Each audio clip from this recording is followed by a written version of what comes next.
Aktris senior Jenny Rahman dikabarkan sudah ditetapkan sebagai tersangka oleh jajaran Polsek Pondok Aren. Hal itu disampaikan oleh Johnson Panjaitan selaku kuasa hukum dari Suprajarto dalam jumpa pers beberapa waktu lalu. Sekedar informasi, Jenny diduga melakukan perusakan rumah Alia Karenina. Alia dituding orang ketiga dalam pernikahan Jenny Rahman dan Suprajarto. Usai kejadian itu, Alia melapor ke Polsek Pondok Aren. Jenny kemudian ditetapkan sebagai tersangka.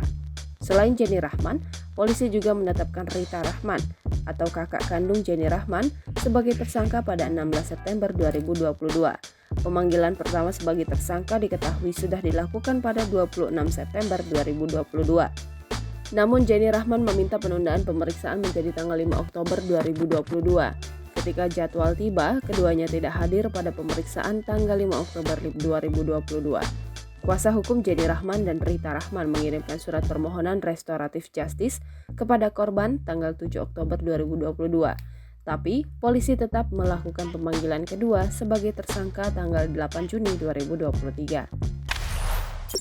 Jangan lupa subscribe, share, komen, dan like ya!